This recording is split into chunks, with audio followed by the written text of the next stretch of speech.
Hey, what's going on, everyone? This is Mitch. Good Wednesday morning to you all. Hope you guys are doing well out there this morning and having a wonderful start to your day and a great week out there so far.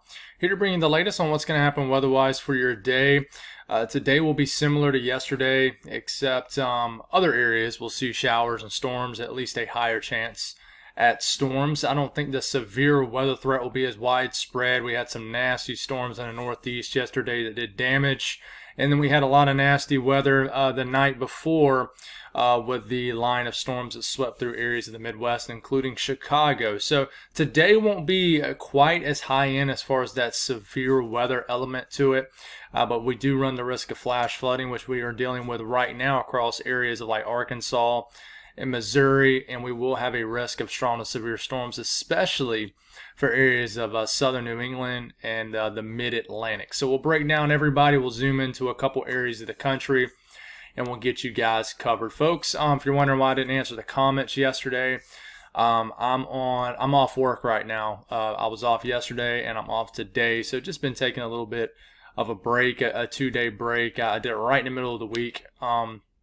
And just been doing some other things, just relaxing and stuff like that. So I'll probably get caught up with all the comments probably tomorrow afternoon and acknowledge everything. Just, taking advantage of this somewhat slower time that we have before hurricane season, in my opinion, inevitably ramps back up. So if you guys have not subscribed, certainly consider doing that. Like the video if you like it. And of course, if anybody has anything that I can pray about or pray over, as always, please put those in the comments below.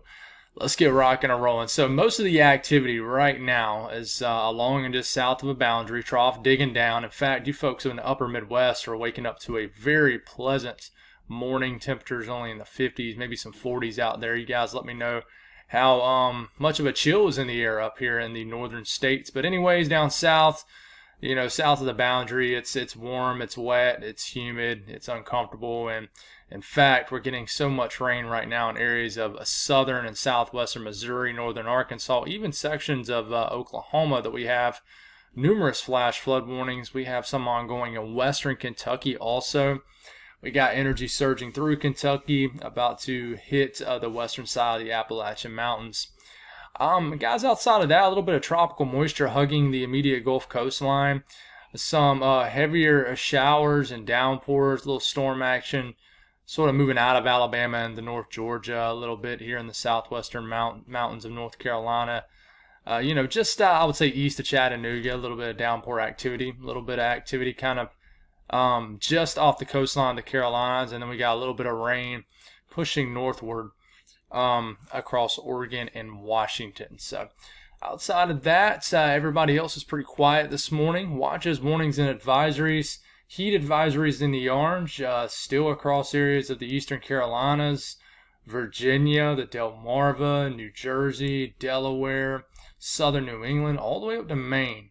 Before we get some powerful storms today, it's going to heat up significantly, and it's going to be quite uncomfortable in these areas with heat indices well into the 100s.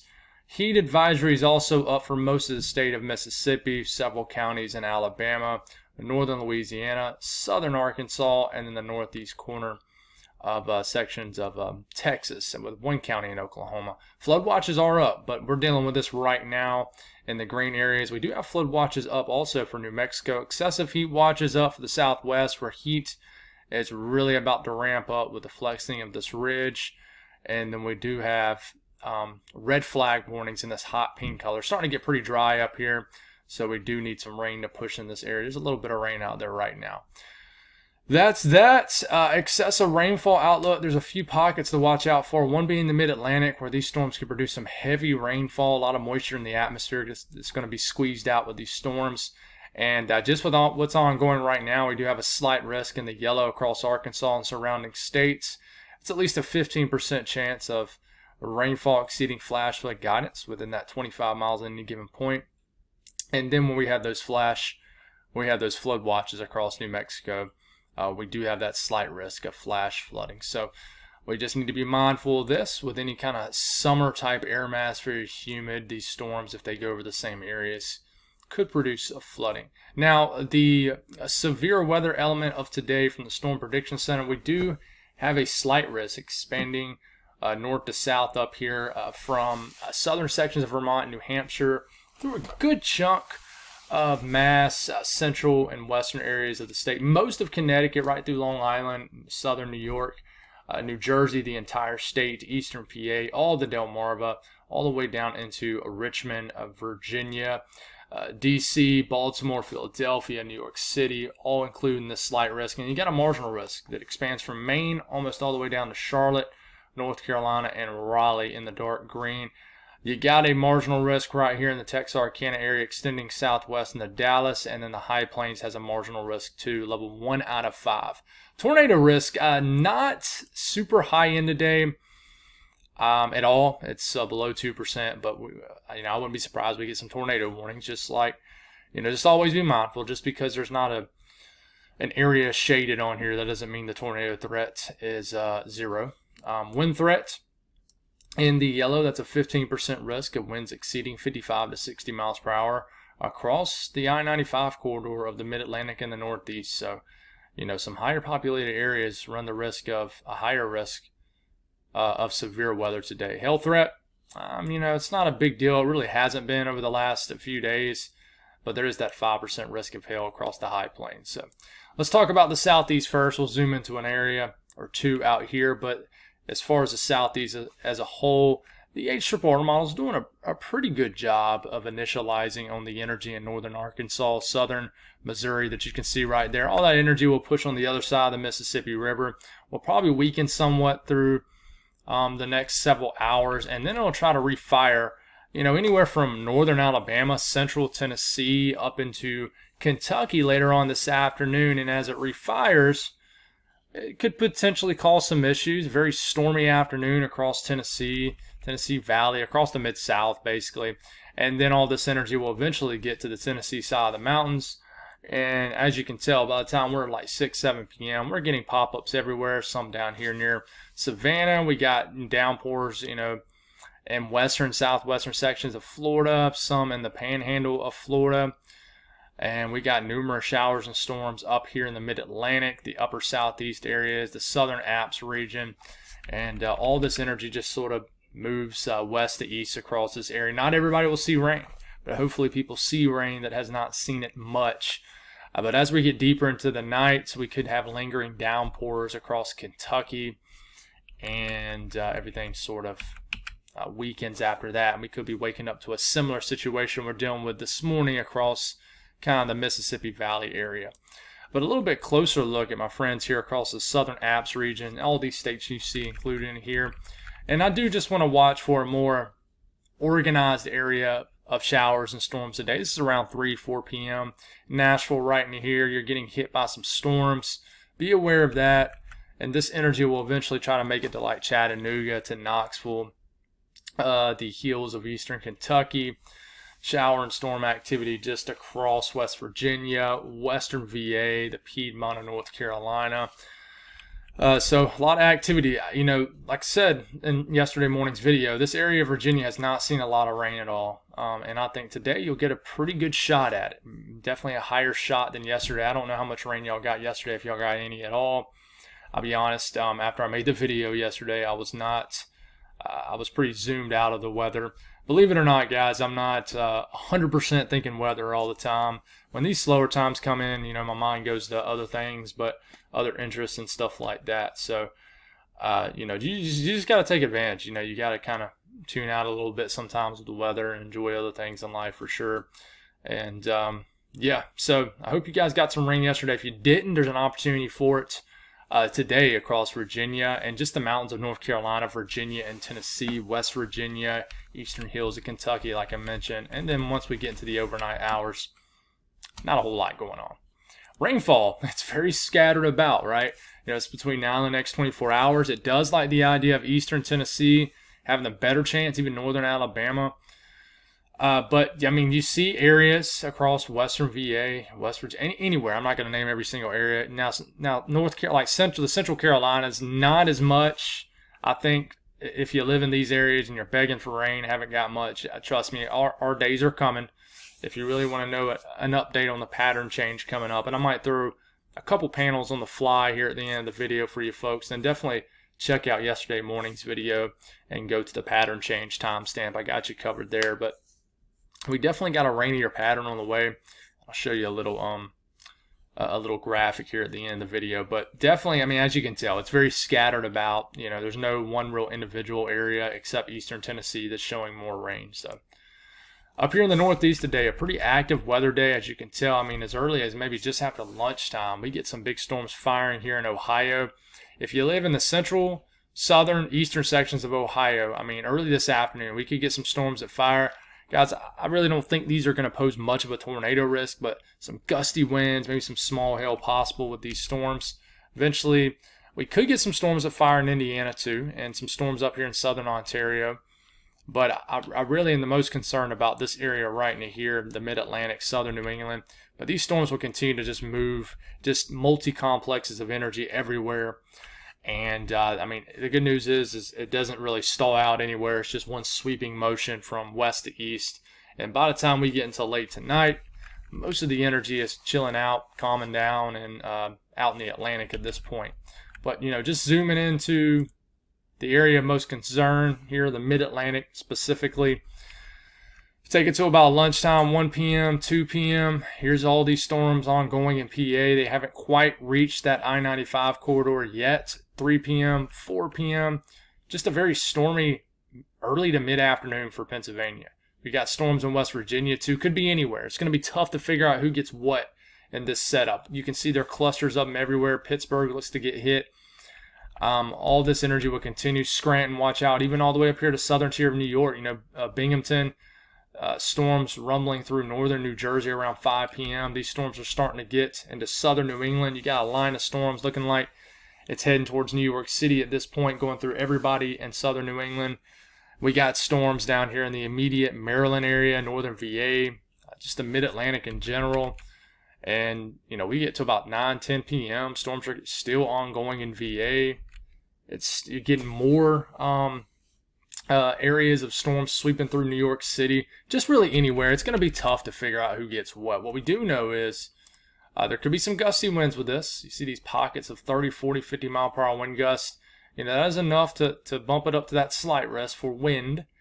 But it's really just driven off wind, not tornadoes or hail or anything like that. Could change. But some gusty winds, really, you know, this run of the HRRR model really likes the idea of the mid-Atlantic up into the southern New England region, the I-95 corridor for some 30 to as much as 50 mile per hour wind gusts. Now rainfall, and we'll take a better look at this. I don't know why I zoomed in so much with this graphic. Rainfall between now and the next 24 hours. The Delmarva, mid-Atlantic area, DC, Baltimore, maybe an inch of rain. Same thing with Philadelphia, same thing with New York City. Could get a lot of rain from these storms. It really likes this area, eastern PA, Maryland, Delaware, New Jersey, all the way into northern VA. You got to watch the coastal areas of North Carolina too later this morning.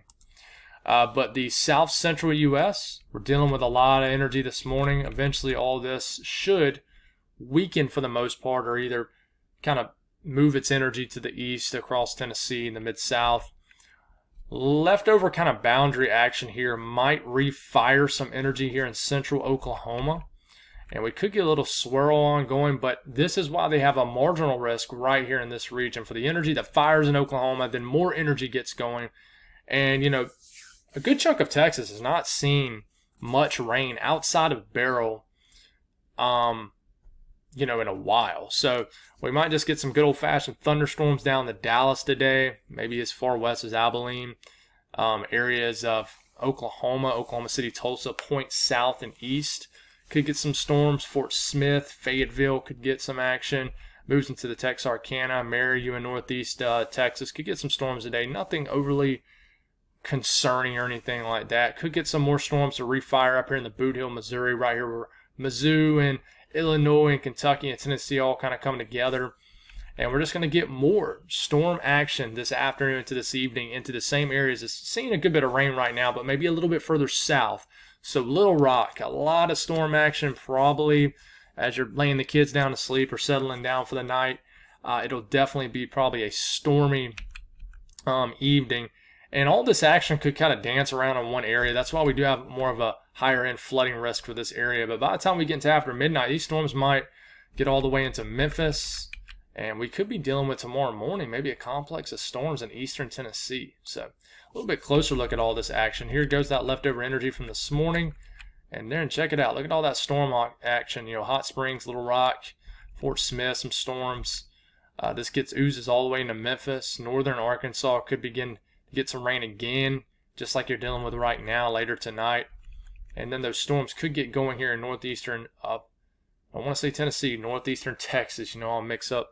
I love mixing up Tennessee, Texas, and Florida for whatever reason. But, we continue to get into tomorrow morning. Could be dealing with a lot of rain tomorrow in eastern Texas. Almost did again. Wow. But I am a little sleepy this morning, guys. I slept in until about 6:15, which is definitely sleeping in for me. So I kind of just hopped right out of bed and started messing with this video. So typically I'm already been up for about 2 or 3 hours. But Arkansas will be the highlighted state today. I mean, really anywhere in Arkansas. This is between what's falling right now, too. 1 to 2 inches of rain. You could get as low as maybe a quarter to a half inch of rain, maybe as high as 2.5 inches of rain. So just know that, between the rain that's falling right now and what's going to fall over the next 24 hours, a lot's coming. Northeast Texas, a good bit of rain, inch and a quarter, 2 inches. And then southeastern Oklahoma, highlighted area too, 1 to 2 inches of rain for this area. So the north central U.S., I want to pull up something on the fly for you folks. I'm going to see what your actual temperatures are, so y'all bear with me here. I'm actually very jealous of you guys this morning. Yeah, I can already tell it's pretty comfortable up here. Let's see, north central U.S. Ooh, look at that. That is nice. Waking up the temperatures in the 40s up here in the northern half of Minnesota. Let's move it a little bit further to the east, the upper Midwest. Oh, Steven, my folks up here in the UP of Michigan, you guys are waking up to that really early fall-like air mass. See, to you guys, this might happen. You guys know this might happen periodically in the middle of summer. It's not totally unusual. But to us here in the Carolinas, in the South, when we get that first morning sub 60 degrees, like in the 50s, let me tell you something. It really just puts everybody in the mood. I normally drop all my windows. I'll push up all my windows, let that fresh air. I got a whole house fan that basically circulates and pulls air from outside into the house. And man, I'm jealous. We're right in the middle of summer, so I can't say it's a sign of things that come. It's just a unusual air mass moving in. Not too unusual, but hope you guys are enjoying a nice crisp morning up here for you folks. But going back to your weather for today. You can tell there's a dry air mass overhead because there's nothing going on. We actually could get a little bit of shower and storm activity in the UP today, maybe in the lower Michigan area, and some storms are possible. Definitely down here in like southern and really southeastern Indiana. We already talked about Ohio, but for the most part, guys, high pressure overhead, dry, high pressure, and it'll be a pretty quiet weather day. Enjoy your nice Wednesday up here. Definitely. Sort of a tease, I would say, since it is just, mid-July. But out here in the western U.S., there's not a whole lot that's going to be going on in, areas of the Pacific Northwest. Thank y'all. Sorry. Happens at least a couple times a month. But this afternoon, we could get just same kind of deal, guys. Just anywhere from southern Montana all the way down to Arizona, New Mexico. Could be as far west as southern Idaho, eastern Nevada, some pop-ups through Utah. And it definitely will be pretty widespread in northern sections of New Mexico and Colorado, where you see these storms right here. Even in southeastern Wyoming, these storms could hit severe limits. Could have a more organized area of storms in eastern Colorado today. So be aware if you live there and you're tuning in. Some damaging winds are possible with that, some small hail. And we could get, a lot of energy down in New Mexico too, as you can tell, kind of surging through the state. So just a closer look at Colorado. See those storms moving through, kind of popping off the Front Range and then surging through the eastern plains of Colorado, maybe eventually getting into western Kansas into the overnight hours. So be aware of that for sure. And, if I look at my friends down here in New Mexico, same deal, guys. Just a closer look. A lot of shower and storm activity will pivot through this area. Santa Fe will certainly have an opportunity for a good bit of rain today. And, just kind of looking at how much rainfall could fall over the next 24 hours, where you do have flood watch in this area. This is over the next 24 hours. Let's just take it a little bit further, actually, to the next, 48 hours through Friday morning. And a good bit of rain could fall in this area of New Mexico. Right into here. 1 to 2 inches of rain, maybe as much as 3 inches. That's a lot for New Mexico, so be aware of that. Temperatures, the entire I-95 corridor is going to be pretty hot and humid. 80s, but more so 90s. You get north of the boundary, it's pleasant. 80s, maybe even some 70s, but south of the boundary, hot, humid air mass across the entire southeast, the deep south. Very hot once again into the valleys of Tennessee. But it's a pretty nice day up here in the upper Midwest. Highs just, some cases just the 60s, but 70s, just very, very comfortable conditions for the middle of July, the dog days of summer. Western U.S., it's pretty much warm everywhere, but not overly hot. It's not as bad as what we've seen at times, this summer. But of course, the immediate coastal regions of the Western U.S. will be saved by the cool waters of the Pacific. But, in general, you can see there's a pretty stout gradient in temperatures across the Dakotas. The western half is much warmer than the eastern half. If you really want to feel like an early fall-like air mass, just head to your friend's house over here in the eastern Dakotas. But the western Dakotas, much warmer. So I do want to mention, guys, the pattern change is still in the way. And what I'll do here is I'll just kind of show you how much rain has the potential to fall for a couple areas over the next certain amount of time. So let's look at my friends here in the Carolinas and surrounding states here. And I'm going to actually look at this, if I can get it right here. Here we go. So this is how much rain could fall. This is the pattern change on the way. Today there'll be a shot of rain in all these areas. But as we start to get into, and we're just going to go, see, we can go a little bit further than 72 hours out, can't we? Come on now. Yeah. As we take it all the way to about, let's just go on and go to about next Tuesday morning. Okay, July the 23rd. This is how much rain could fall between now and the next 6 days across the Carolinas, Virginia, eastern Tennessee, and even Georgia included in this. A good bit of rain's on the way, guys. Widespread 2 to 4 inch rainfall totals, a little bit more for the eastern Carolinas, southeastern VA, but a really wet pattern on the way as a stalled boundary kind of sets up shop for a few days. You look at my friends down in the deep south, same deal. I mean, between now and the next 6 days, it's a similar look, right? A lot of rain on the way. We go to the south central U.S., including Texas. I think central and eastern Texas about to enter a pretty rainy pattern. Good bit of rain for New Mexico too. But I will take like a more broad look at this. You can tell there's a pretty sharp cutoff once you get kind of north of Kentucky. And really what you're seeing for Kentucky is really what's going to happen over the next couple of days. But there's just going to be a boundary kind of like right in here that's really going to just stall. And along that boundary, you're just going to have a lot of shower and storm activity that's going to continue to form. And yeah, we're going to have an opportunity to really put a dent in the drought that's really escalated over the last couple of weeks. So that's just a very quick summarized update on the pattern change. And really the video yesterday really wasn't much different, except I just showed you the European model. But of course, we don't have a short range model that's going to show us through the next 6 days. We don't know how the evolution of these storms are going to be. I just expect it to be a pattern where we certainly have a lot of tropical downpours each and every day over the next several days. So activity out here in the tropics, guys, is quiet. No tropical activity is expected over the next 7 days. So there's nothing to discuss. One thing I will mention, now that we're getting into mid-July, we get these global tropics hazards outlook. And, I don't look at them much, but they do pretty well. And I know this is kind of blurry, probably kind of small on your screen, but if you look at the kind of code, the key down here, it says tropical cyclone formation probability. It also says above average rainfall probability, and it talks about temperatures too. So if you look at this period, it says week 2 valid the 24th through July 30th. And, this is the United States right in here. Florida sticking out.